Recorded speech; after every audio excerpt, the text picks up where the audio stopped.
دور ڈاب کے سبک پیڑوں کی قطار سے مزین نارنجی افق پر بے حد سرخ سورج بہت آہستہ آہستہ اس طرح ڈوب رہا تھا گویا شاہ باغ کی سنسان سایہ دار سڑک پر سے گزرتی بند گاڑی میں بیٹھی دیپالی سرکار کے مسرور چہرے کا اچھی طرح نظارہ کرنا چاہتا ہو، کیونکہ شاید ایسا بے فکر چہرہ اسے دوبارہ دیکھنے کو نہیں ملے گا۔ سال، شیشم اور نیم کے پتے رمنا کی چوڑی سڑکوں پر نرم روی سے اڑتے پھر رہے تھے۔ فضا میں خنکی آ گئی تھی، پگڈنڈیوں پر گلہریاں دوڑ رہی تھیں، پھاٹکوں کی سفید پلیوں پر بیٹھے اکا دکا ملازم بیڑی پینے میں مصروف تھے۔ کچھ دیر بعد ان سڑکوں پر مدھم مدھم لیمپ جھلملا اٹھیں گے، مکان گھاس اور درختوں اور ہواؤں اور چاندنی رات کی سمفنی سنتے سنتے آرام سے سو جائیں گے۔ گھوڑے کی ٹاپیں سڑک کی کنکریلی سطح پر بڑا پرسکون سا شور پیدا کر رہی تھیں۔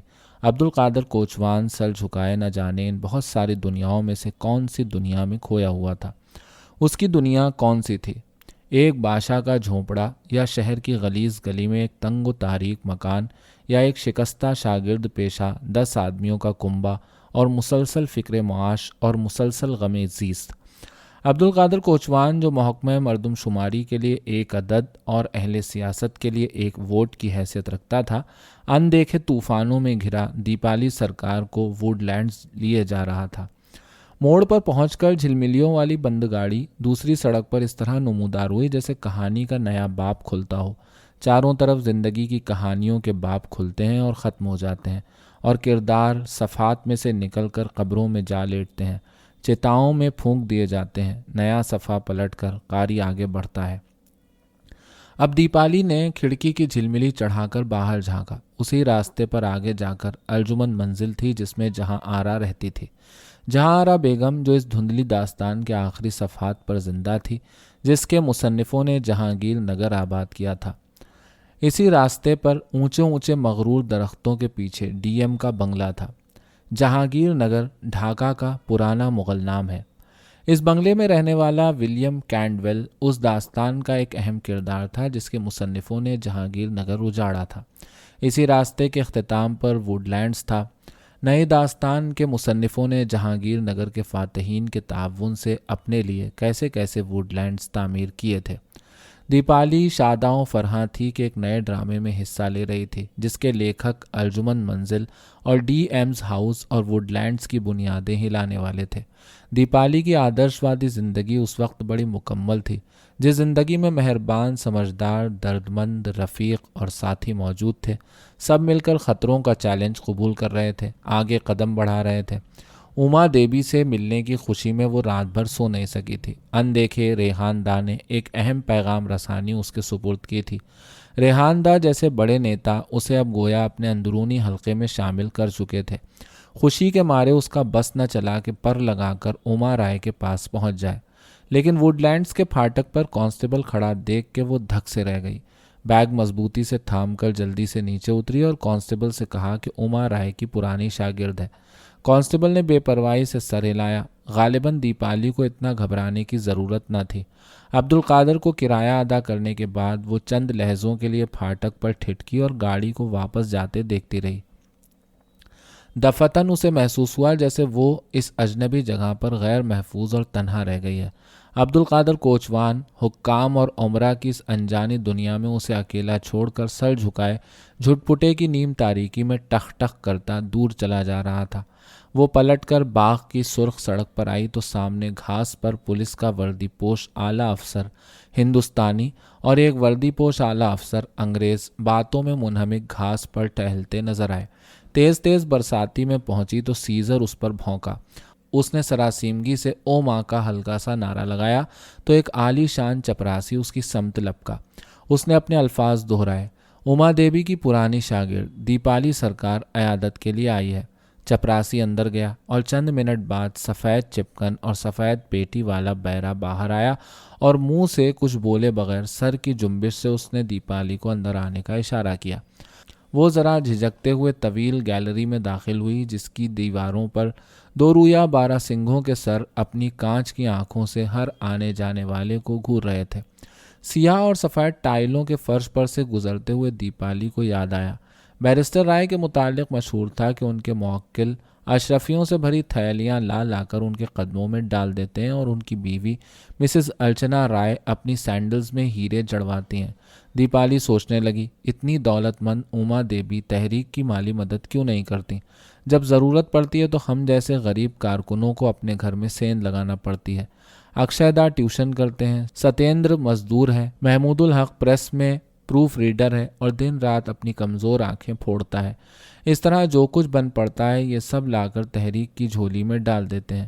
اوما رائے ایک محل میں رانیوں کی طرح رہتی ہیں اور ریحان دا کسی پراسرار دیوتا کی طرح کہیں چھپے بیٹھے ہیں، اور اوپر سے ریحان دا کی طرف سے جو حکم ملتا ہے ہم سب اسے بجا لانے کے لیے مستعد ہیں۔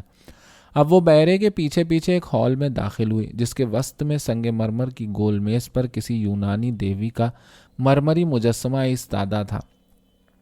فرش پر شیر کی کھالیں اور بخارا کے قالین بچھے تھے۔ دیواروں کے برابر برابر لہیم شہیم صوفے رکھے ہوئے تھے۔ دیپالی نے ایسی شان و شوکت پہلے کبھی نہیں دیکھی تھی۔ ارجمند منزل میں بھی نہیں۔ ارجمند منزل بھی بڑی عالیشان کوٹھی تھی، مگر وہاں کی ہر چیز بوسیدہ اور مزمحل سی معلوم ہوتی تھی۔ اوما دیوی سے ملاقات کی خوشی نے اسے راستے میں جس قدر مضطرب کیا تھا، اس پرکیف اور جگمگاتے ماحول کو دیکھ کر وہ یکلخت اتنی ہی دل گرفتہ ہو گئی۔ کریم خان بیرے نے اسے ہاتھ سے اشارہ کیا تھا کہ یہیں ٹھہر جائے۔ بیرا ملاقاتیوں کی اوقات پہچان کر بات کرتا تھا اور ہما شما کو اشاروں پر ہی ٹرخاتا تھا۔ وہ ایک دروازے کا عنابی پردہ اٹھا کر اندر چلا گیا۔ دیپالی ایک کرسی کے کنارے پر ٹک گئی اور وہاں کی آرائش کو غور سے دیکھنے لگی۔ انسانوں کی زندگیوں میں اتنا شدید تفاوت بھی ممکن ہے۔ اسے عبد القادر کوچوان کا شکستہ قبر ایسا مکان یاد آیا جو چندر کنج کے کھنڈر شاگرد پیشے میں ٹاٹ اور ٹین کے ٹکڑوں اور بادشاہ کی بوسیدہ چٹائیوں کی مدد سے رہنے کے قابل بنایا گیا تھا۔ اس نے اپنے اجاڑ چندر کنج کا تصور کیا جس کے خالی مطب میں بابا ان مریضوں کے انتظار میں صبر سے بیٹھے ہوں گے جو کبھی کبھار اس طرف آ نکلتے تھے۔ ڈھاکہ شہر کے ہزاروں لاکھوں نیم تاریک مفلس مکان اور جھونپڑے جن میں لالٹین اور مٹی کے دیے ٹمٹما رہے تھے، دور غفار گاؤں میں اس کا آبائی مکان جو تقریباً ڈھہ چکا تھا۔ ایسا افلاس، ایسی ویرانی اس ملک پر، اس ہندوستان پر طاری ہے۔ مگر وہ دفتن ایک نئے جوش اور خود اعتمادی کے ساتھ اٹھ کھڑی ہوئی۔ انقلاب آنے والا ہے۔ اس انقلاب کے لانے والے ہم خود ہیں اور ہم کامران ہوں گے۔ اس انقلاب کی ہی عظمت ہے جس کی وجہ سے ووڈ لینڈز کے مالک کی بیٹی دھارے میں شامل ہو چکی ہے۔ جواہر لال نہرو بھی تو آنند بھون میں پروان چڑھے تھے۔ بیرے نے باہر آ کر پہلی بار اس سے بات کی۔ مس صاحب پلنگ میں تھیں، اب اندر آ جائیے۔ کس طرف؟ اس نے دریافت کیا۔ مس صاحب مارننگ روم میں ہیں، ادھر۔ دیپالی کی سمجھ میں نہ آیا۔ شام کے وقت اگر مارننگ روم میں ہے تو اسے ایوننگ روم کیوں نہ کہنا چاہیے؟ خیر، بہرحال بیرے نے بھاری عنابی پردہ اٹھایا۔ وہ اندر گئی۔ پردہ اس کے پیچھے برابر ہو گیا۔ اب وہ اس بڑے کمرے میں کھڑی تھی جس کے فرانسیسی دریچے کے نزدیک ایک کاؤچ پر کماری اوما رائے شال اوڑھے، آنکھیں بند کیے، کشنوں کے سہارے نیم دراز تھیں۔ ارے تو یہ ہیں اوما دیوی؟ اسے ذرا سی مایوسی ہوئی، مگر فوراً اس نے اپنے آپ کو سمجھایا، یہ میری بورژوا رومانیت ہے۔ میں کسی ناول کی ہیروئن کی متوقع کیوں تھی؟ اوما دیوی ایک فالتو رومانی ہیروئن کی بجائے نئے ہندوستان کی نئی عورت ہیں۔ ہمیں اپنے نیتاؤں کو خوامخواہ گلیمرائز نہیں کرنا چاہیے۔ آہٹ سن کر اوما دیوی نے آنکھیں کھولی اور نظر اٹھا کر سامنے دیکھا۔ بڑے بڑے دریچوں والے کمرے میں شفق کی سہانی روشنی پھیل گئی تھی۔ کمرہ ایسا لگتا تھا جیسے باہر باغ میں شامل ہو گیا ہے۔ ہر شے ساکت اور متحیر اور منتظر تھی۔ نمشکار اوما دیوی، نمشکار، آؤ آؤ بیٹھو۔ دیپالی کاؤچ کے مقابل ایک کرسی پر ٹک گئی۔ تب اوما رائے نے تپائی پر سے اٹھا کر اینک لگائی اور نووارد اجنبی لڑکی کو تیکھی گہری ناقدانہ نظروں سے دیکھا۔ آپ کی طبیعت اب کیسی ہے اوما دیدی؟ کیا نام بتایا تھا تم نے؟ دیپالی سرکار؟ جی۔ تم اسکول میں کون سی کلاس میں تھیں؟ اوما رائے نے اینک اتار کر ساڑی کے پلو سے صاف کرنے کے بعد دوبارہ ناک پر جمائی۔ سوری، میں تم کو پہچان نہیں سکی۔ جی میں اوما دیدی، مجھے سریندر دا نے آپ کے پاس بھیجا ہے۔ سریندر مکھرجی نے، اس نے اپنے بیگ پر ہاتھ رکھ کر نیچی آواز میں کہا۔ او! اوما دیوی چونک کر اٹھ بیٹھی۔ ہاتھ بڑھا کر کیوپڈ اور سائیکی کے سروں پر پھیلے سبز جھالر دار شیڈ والا لیمپ روشن کیا۔ شفق کا اجالا تیز برقی روشنی میں ڈوب گیا۔ اب باغ میں پرندے بسیرا لینے کے لیے چہچہا رہے تھے۔ بڑی سردی ہے، اوما دیوی نے شال لپیٹتے ہوئے کہا۔ یہ کھڑکی بند کر دو۔ دیپالی نے اٹھ کر فرانسیسی دریچے کے سلسلے دار پٹ بند کر دیا اور واپس آ کر کرسی پر بیٹھ گئی۔ اما دیوی اسے بڑے دھیان سے دیکھ رہی تھی۔ تم کون ہو؟ دیپالی سرکار، صرف نام دہرانے سے کام نہیں چلے گا، اس نام کے میرے لیے ابھی تک کوئی معنی نہیں ہے، تفصیل سے بتاؤ۔ اما رائے نے جھنجھلا کر کہا اور انگلیوں سے کنپٹیاں دبائیں۔ دیپالی جو کالج میں اما رائے کی سخت گیری کی حکایتیں سن چکی تھی، اس انداز گفتگو سے زیادہ نہیں گھبرائی اور اطمینان سے دوبارہ مزاج پرسی شروع کی۔ آپ کی طبیعت کیسی ہے اما دیدی؟ وہ خاموش رہیں، پھر کہا، کوئی پیغام لائی ہو؟ جی، سریندر دا میرا کانٹیکٹ ہے، میں کالج میں سیکنڈ ایئر میں پڑھتی ہوں، میرے بابا بنوئے چندر سرکار پرائیویٹ پریکٹس کرتے ہیں، اس نے اپنے گھر کا پتہ بتایا۔ کیا پیغام ہے؟ اما دیوی نے پوچھا اور آنکھیں بند کر لیں۔ ریحان دا نے آپ کو خط بھجوایا ہے۔ ریحان دا؟ وہ اب چونک کر پھر سیدھی ہو بیٹھی۔ ریحان کا خط ہے تو اتنی دیر سے فضول باتوں میں وقت کیوں ضائع کر رہی ہو؟ لاؤ۔ دیپالی نے بڑے اطمینان سے بیگ کھولا۔ عین اسی وقت عنابی پردے کو جنبش ہوئی۔ سفید ساڑی میں ملبوس ایک باوقار معمر خاتون نے اندر جھانکا اور آواز دی، ہاؤ آر یو اما؟ آئی ایم فائن، اما نے خاصی بیزاری سے جواب دیا۔ میری ایک پرانی شاگرد آئی ہوئی ہے، ذرا چائے بھجوا دیجیے۔ اچھا۔ لیکن واپس جانے کے بجائے مسز رائے اندر آ گئیں۔ دیپالی نے تعظیماً کھڑے ہو کر ان کو نمسکار کیا۔ جیتی رہو۔ دیپالی پر سرسری سی نظر ڈال کر انہوں نے اما کو فکر مندی سے دیکھا۔ دوا پی لی؟ ڈاکٹر چیٹرجی کہہ رہے تھے جب تک مرض کی تشخیص نہیں ہو جاتی۔ کتنی بار کہوں گی ماں؟ اما نے چڑھ کر مسز رائے کی بات کاٹی۔ مجھے کوئی مرض ورض نہیں، خالی سفر کی تکان ہے۔ آپ سب جانے کیوں میرے پیچھے پڑ گئے ہیں؟ مسز رائے نے اس تلخ لہجے کی پرواہ کیے بغیر پھر کہا، ہم لوگ کلب جا رہے ہیں، وقت پر کھانا کھا لینا۔ اما نے کوئی جواب نہیں دیا۔ مسز رائے چند سیکنڈ تک اسی طرح کھڑی رہیں اور پھر کمرے سے باہر چلی گئیں۔ اوہ والدین! اما نے پہلی بار مسکرا کر دیپالی کو دیکھا۔ تمہارے والدین بھی اتنے صبر آزما ہیں؟ دیپالی اما دیوی کے مزاج کی اس تبدیلی سے خوش ہوئی اور ہنس پڑی۔ اچھا اٹھو اور دروازہ بند کر کے اندر سے چٹخنی لگا دو۔ لیکن ابھی تو اما دی آپ نے چائے منگوائی ہے۔ ارے ہاں، بہت سمجھدار بچی ہو واقعی۔ بچی؟ اما دی، میں اس اپریل میں 19 برس کی ہو جاؤں گی۔ صرف 19 برس؟ ذرا میری پیشی ماں سے پوچھئے، ان کو یہی غم کھایا جا رہا ہے کہ میری بیاہ کی عمر ہی نکل گئی۔ دیپالی اپنے رو میں کہے گئی۔ اما دفتن پھر تیوری پر بل ڈال کر سنجیدہ ہو گئیں اور صورت سے لفافہ چاک کیا۔ سائے کی طرح بیرے نے اندر آ کر چائے کی کشتی میز پر رکھی اور واپس چلا گیا۔ دیپالی نے چائے بنائی اور دروازہ اندر سے بند کیا۔ اما پیالی سے ایک گھونٹ بھر کر طویل خط پڑھنے میں محو ہو گئیں۔ اپنی پیالی ختم کر کے دیپالی کرسی سے اٹھی اور ٹہل ٹہل کر دیواروں پر لگی تصویریں دیکھنے لگی۔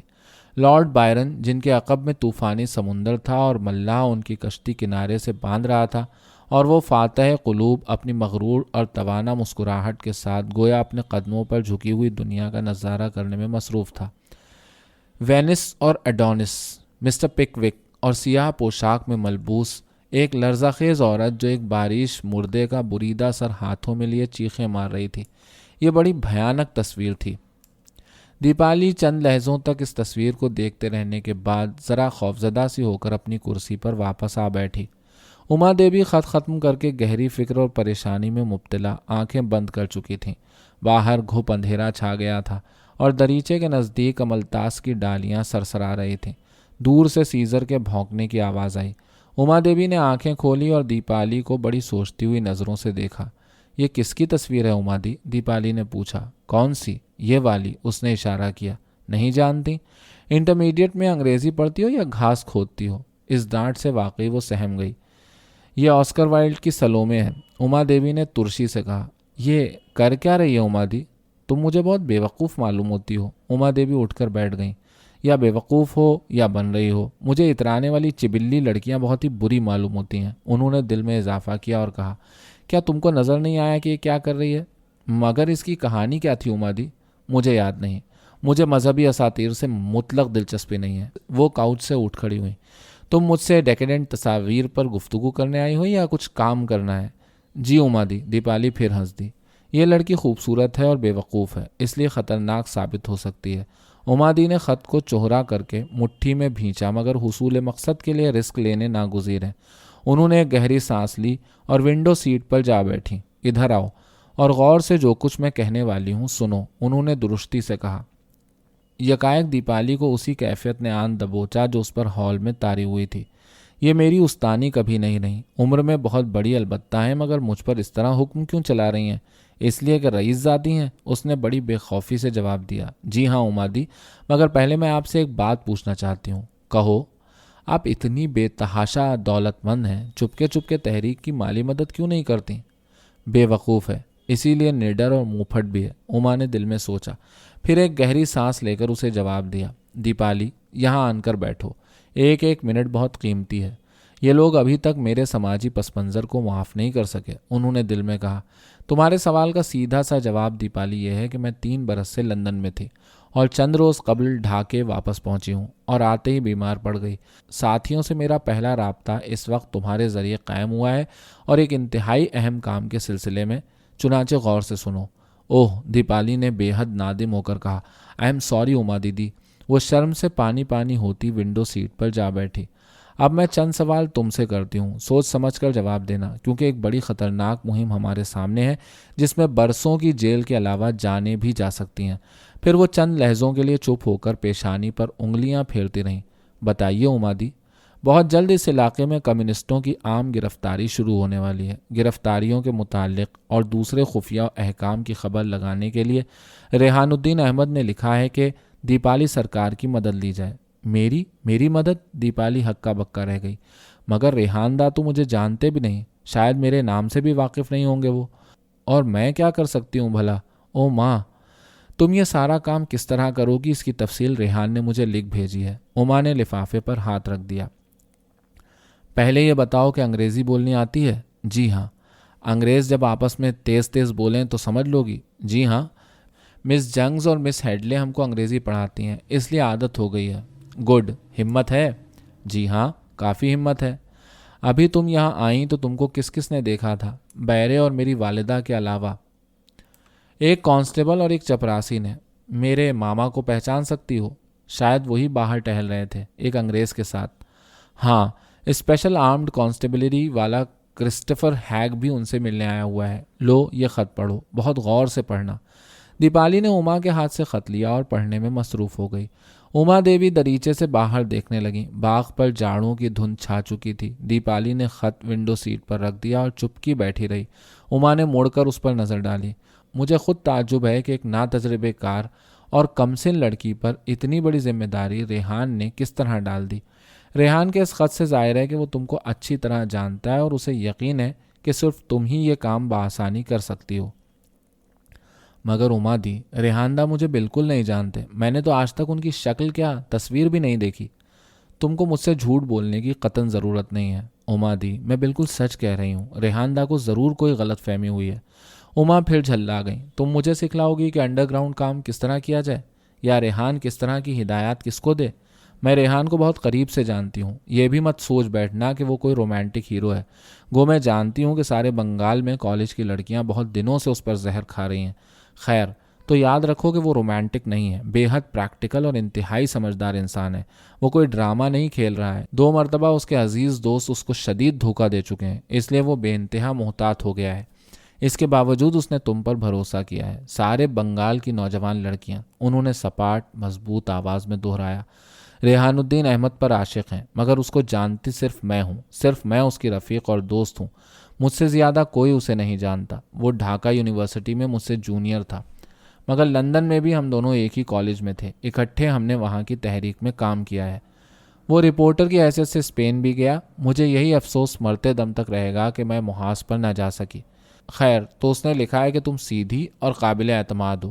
ریحان انسان کو خوب پہچانتا ہے، پہلی نظر میں آدمی کو پہچان لیتا ہے۔ امید ہے کہ اس نے تم کو پہچاننے میں بھی غلطی نہ کی ہوگی۔ مگر وہ تو مجھ سے کبھی، دیپالی نے کہنا شروع کیا اور پھر ڈر کر چپ ہو گئی۔ وہ تم کو پہچان سکتا ہے، مگر یاد رکھو کہ تمہارا اسے پہچاننا قطعی ضروری نہیں۔ اما دیوی نے بات ختم کی۔ کمرے کے ریشمی پردے آبشاروں کی طرح سرسرانے لگے۔ دفتن دیپالی کو بڑا بےتکا خیال اس وقت آیا، اما دی کے پاس بھی بالوچر بوٹے دار ساڑیاں ہوں گی، ایک سے ایک نایاب، ذہن کیا کیا بھٹکتا ہے، اور میں ایک پرخطر مہم پر جا رہی ہوں۔ مجھے اپنے بارے میں تفصیل سے بتاؤ۔ اما کی آواز دور سے اس کے کان میں آئی۔ کلاس کی بیک گراؤنڈ؟ ہاں، مڈل کلاس۔